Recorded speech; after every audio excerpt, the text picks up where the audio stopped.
The music you remember hearing where you grew up. I mean, did you come from a family where there was music played? Yeah.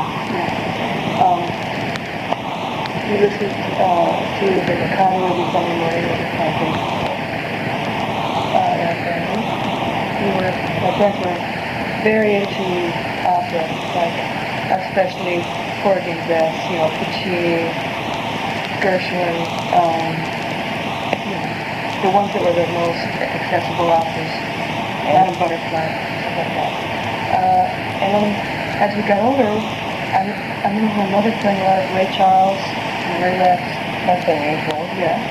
Edie Gourmet and Steve Lawrence. Those type of things. Which was your favorites of all Judy that? Garland. I used to love Judy Garland a lot. Okay. I thought she was really something. And those two I thought really rang a bell. And then later on, as time went along, our older sister got into obviously Little Richard, the Diamonds. Those type of things. Did your parents see rock and roll as a threat to their existence, their moral fiber, and the entire neighborhood? No, they were music lovers themselves, and so they had a real open attitude about music. I don't think they saw the music itself as being like the devil's seed, They just saw it as the newest form of music to come along. My mom didn't like it much when I went out and bought my first record, which was Baby Love by the Street. She went, you were supposed to buy your school lunch with that. Now, what are you going to eat for the next week? That's true. So, then I think when we started listening to music ourselves, I was like 3 teenagers. It was Dee Sharp, Joy Diva Starlines, the Screens, of course. I understand that you went through a sort of pre-folk phase. Peter, Paul, and Mary, and Joan Baez and this now. It was the Peter, Paul, and Mary Limelighters phase. Now, were there any specific records or songs or albums that we can mention? I mean, I used to love Peter, Paul, and Mary's in-concert albums. I was much too young to be in college, and I thought, this is what being in college is like. That was the one that had 3 ravens on it and Springfield Mining Disaster. I think that might be a different one, but I'll find which album it's on. This is a live album? Yeah, and Single Girl. Yeah, Single Girl. And 3 Ravens. Yeah. And Last from the Real Country. Was this your fantasy of when you would grow up? You'd be a college student sitting there listening to Peter Paul? Yeah, in a coffee house. In a coffee house, yeah, right? Yeah. And then after that, we kind of moved on into like Simon and Garfunkel. We got way into Simon and Garfunkel. And that's where Nancy and I played guitar. And you had to convince her? I'm not sure how old these clippings are, but you started playing first, and she... Oh, no, she needed more convincing. Okay. What was the first music you stood in front of the mirror posing with? Beatles songs. Beatles songs. And which lead did you take? Oh, I played bass. Okay.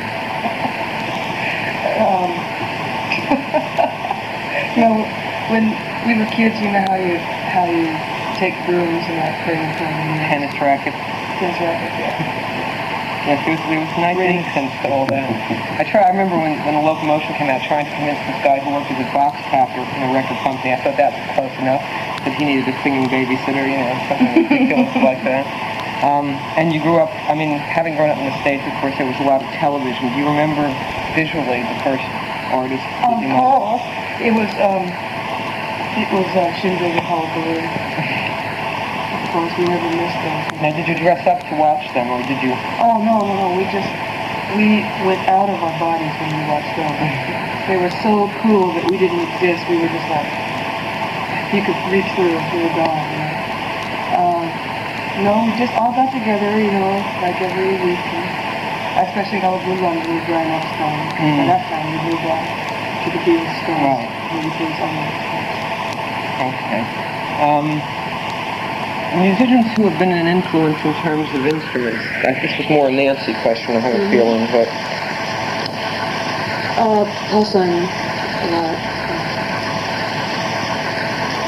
She was really influenced for a while by Keith Richards, by Jimmy Page, by George Harrison. And also because he was very quiet, that must have been very comforting, because she's always sort of seemed to defy her own shyness, Nancy. Or maybe that's just a very bad myth, but she seems to be more reticent. It is a bad myth, and she's making up for it now. She's getting even. What about you vocally? You've mentioned Ray Charles. Yeah, Ray Charles. Aretha Franklin was singing all her stuff on telebass. She did. Let's see. Oh yeah, I got really into Robert Plant for a while. I was into McCartney. I learned how to sing a lot of stuff. I learned how to kind of say words and stuff by listening to him sing. Yes, his enunciation was great. Did you take both sides of the Righteous Brothers, depending on the mood you were in? Mm-hmm, both sides. Both sides. Okay. Who would you point to as sort of underrated geniuses? We've talked about a lot of fairly famous people. I mean, are there any sort of obscure people that, well, obscure, it's hard, everyone's got their own definition of obscure, but I remember having Laura Nero's first record and no one had ever heard of her then. Were there sort of secret favorites that you admire that perhaps haven't gotten enough attention? Well, I've never really understood why people hate McCartney so hard. I really haven't. Like it's like calling tea bad because it has caffeine in it. He writes songs that are total McCartney songs, and if you look at them as being McCartney songs, they're brilliant. I mean, they're like Ebony and Ivory. I thought was a really great song. Tug of War, I thought was really a great song. Just beautiful. It just gave me chills, And so I've always I stuck by him. Up till now, I'm waiting to hear what he does next. Would you like to sing a duet with him, or do you think you'd die in the studio? No, I think I'll leave the scene to him. You just want to watch? Well, sure, I'd sing a duet with him. But I've never known him to really sing with women much. No, it would be. Well, you've got the voice there, and it would give him a reason to write something he couldn't hit the notes of. Oh, I doubt it. I don't think that's possible. Oh, okay. He's a great singer. All right. Now, you started out when it was Whiteheart, and it was a bar band. And especially in England, I think the bar band is now personified by either Bruce Springsteen or Southside Johnny. Now, what songs would you point to as standards for any good, self-respecting bar band to be able to play? At that time? At that time. Are You Ready by Pacific Gas and Electric. Okay. Proud Mary. Susie Q. Chain of Fools. Jumpin' Jack Flash. Probably something else by the Stones like Brown Sugar. No, Honky Tonk Woman. That's what it would be.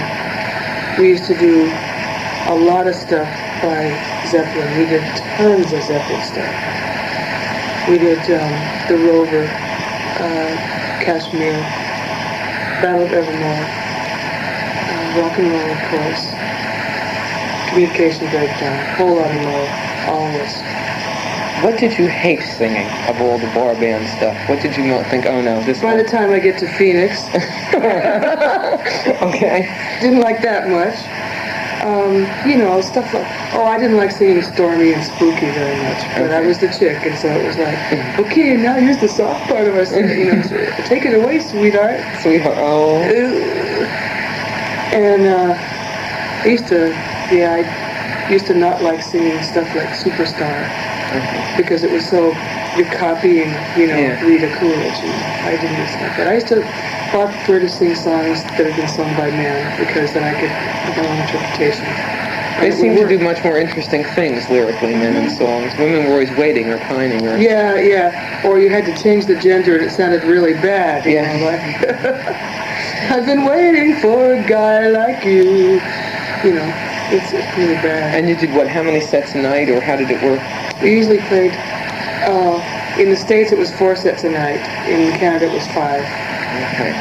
If you had a chance to play in a bar band right now, tonight, what song would you most want to run out there and sing that you haven't done in years? You mean like a cover? Whatever. If I said to you, you're going to go play in a Poco, it's called the Poco. There'll be 200 people drinking and throwing things. No one's going to notice you. And in the Antheads at the Poco. Black Dog, I think that would be great in a club. Okay.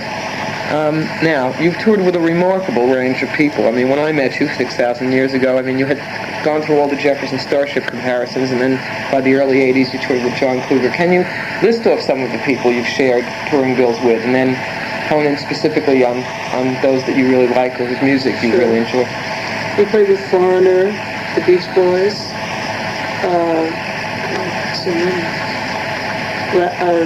Autograph, Cheap Trick,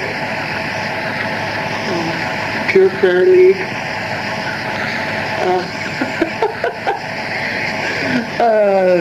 Jeez. I'm trying to think of some good ones for you. Firefall, the Jefferson Starship, Rod Stewart.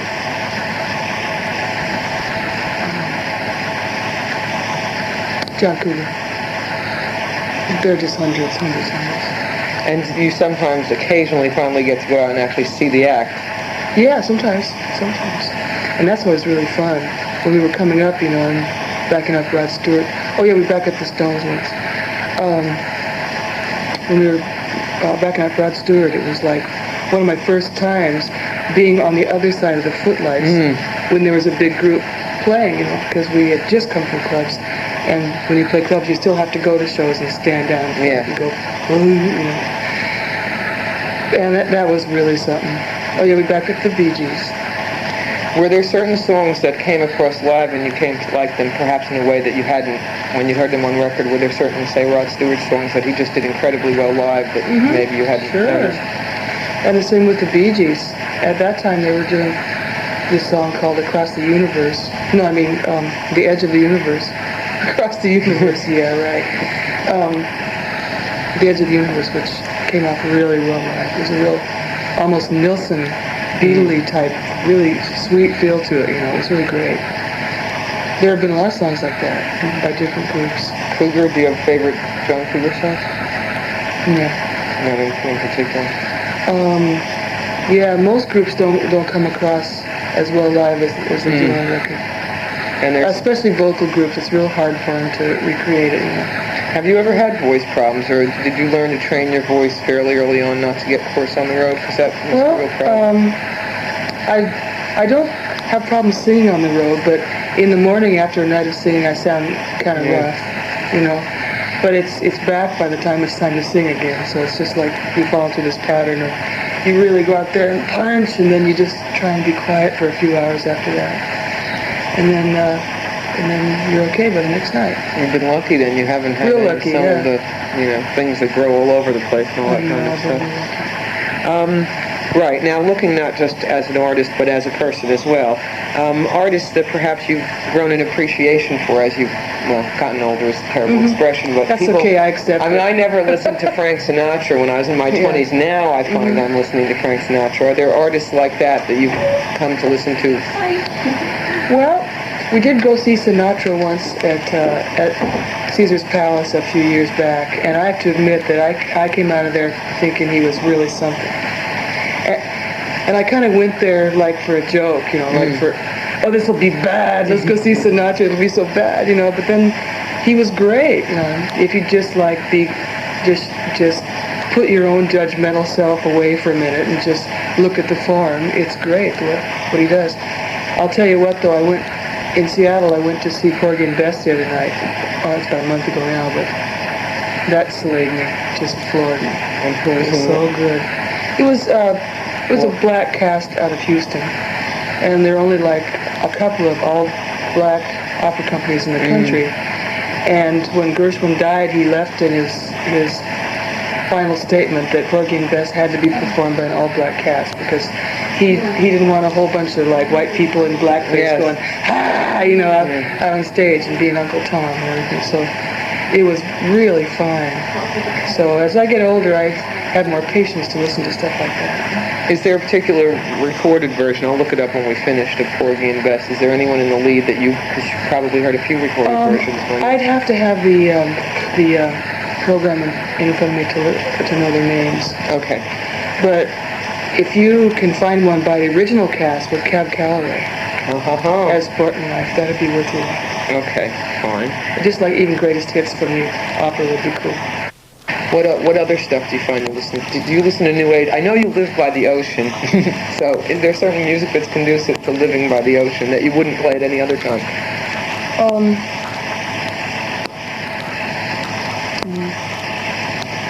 Maybe sort of instrumental stuff when you really want to relax, you know.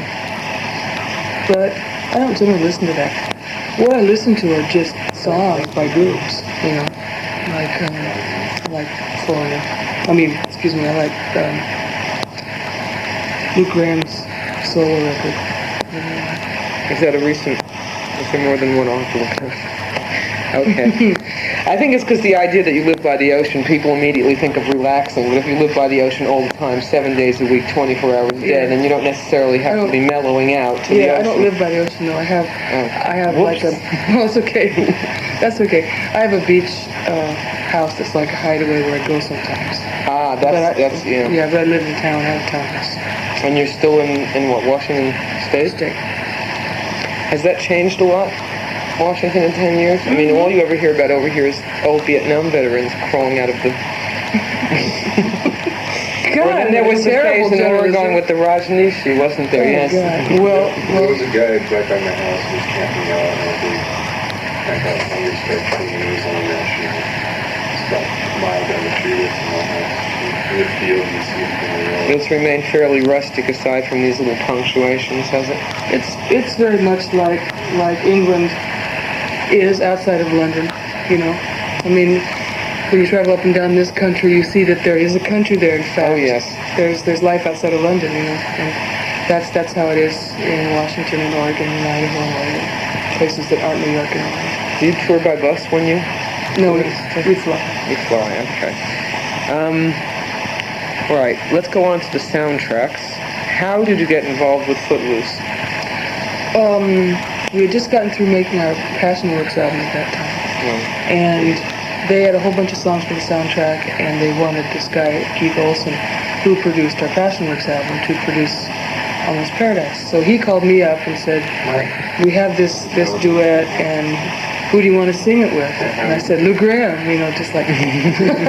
So fast. But he was really busy, so they said, how about Mike Reno? I said, fine, because Mike and I are friends.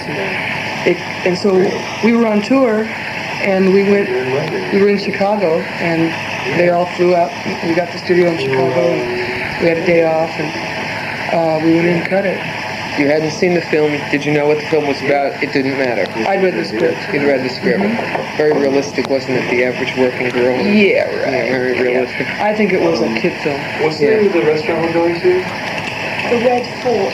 The Red Fort. Dean Street. Have there been any others since then? Yeah. Nancy and Suenis and I wrote a song for the Golden Child movie, with Eddie Murphy. It came out here. Yeah. It came out here. Called The Best Man in the World. It's the same thing again. They sent us a script, Right. you know, which is always fun to read, and go see the movie and see how close they kept to it. It's interesting. So you came up in the pre-video. It really sounds like prehistory. You became a musician when you had to make it on your live visuals, your vocals, and whatever. And you've seen an incredible change in the music business in terms of priorities. Do you like videos yourself? Do you? I don't like them myself. I'd like to not make them, just because I think that the ideas are running out. I mean, every video you see is like every other video you see, and it's very rarely that you ever see one that's really unique anymore. And when you do, it's great. Yeah, it's really great. But I can see a time in the future where more and more people are going to not want to make them, just because it's just one more hackneyed thing they have to do. But that time isn't here yet. So it's still. In fact, we just got through making one, which is why I'm probably a little bit burned out on the idea. But you know, it's a hell of a lot of work and not much reward. Okay. So I guess you know how I feel about the subject. All right. I'm going to throw out certain moods. Tell me what kind of music you like to hear to go with those moods. Is this like free association? Free association, and you can say skip it if it doesn't matter. Okay. A rainy Monday.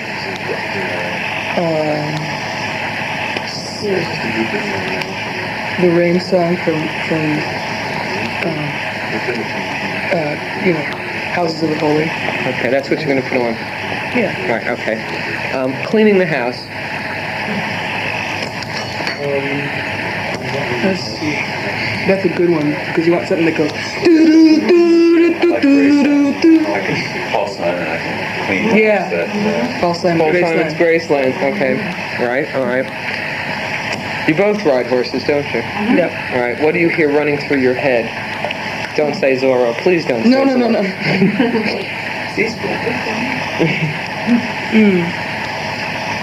Rhapsody in Blue or something? Well, when we go riding out in the woods, probably it'd be something like Simon and Garfunkel, Moody Blues. Because when you're riding horses, you're in a very pure state. You're out in the woods and everything's so clean and pure, and there's no rock and roll. Rock and roll doesn't exist.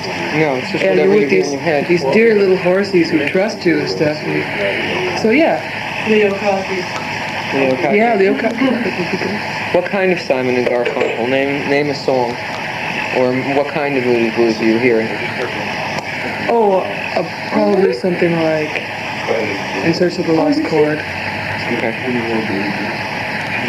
All right. Now, I read an interview where you were suffering through Michael Jackson while exercising. That's right. That's right. Are you still having these exercise sessions with the girls a couple of times a week? With the girls. Yes, well, that's what it sounded like. Yeah, Kalinetics, horseback riding, and swimming.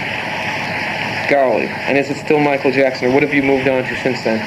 Oh no, we just do it in silence now. Stony silence. There was one exercise, I was going to ask you which exercise you most detested and what music went with it, because it's presumably something you never want to hear again. It was stomach exercises. It was those scissors through your legs, and it was always that gotta be starting something, got to be starting something. That one. You're very happy not to hear that ever again. Yeah. Right, okay. On a day when you're really pissed off. Associated. Oh yeah, pissed off. Well, what do you want to hear when you're really pissed off? You come home, you're fed up. Rolling Stones, name a song from what? Shattered. Okay. Yeah, that's exactly what I was Romance music. For rolling all over the couch with. And it's amazingly the needle's going to pick up and repeat itself all by itself, You're not going to have to move it. It's just... I Want You So Bad by Heart. Okay, fine. Right, now quickly, let's go through the Heart albums which are available in the catalog. Your favorite tracks on Babe Lestrange? Down on Me and Even It Up. Okay, Dog and Butterfly? Mistral Wind and Dog and Butterfly. Okay. Hits Live? Don't tell the audience. Hit single and Strange Euphoria. Yeah. Right. I just heard those the other night. Did you? Yeah. Pretty wild. Silver Wheels was good. That Silver Wheels. No wonder the record company kind of went off us. What? That Silver Wheels too. Harley? Heart? Let's see. I can't remember what's on there anymore. Yeah, These Dreams, I like that a lot. Little Queen? You can say pass. You have the pass button. Don't forget Barracuda. on Heart. Don't forget. Oh yeah, Nobody Home and These Dreams. Okay. But this is just like, Dream of the Archer? yeah. Barracuda and Dream of the Archer. Okay. Little Queen? Little Queen magazine? The title song, magazine, and Heartless. Okay. Passion Work? Language of Love.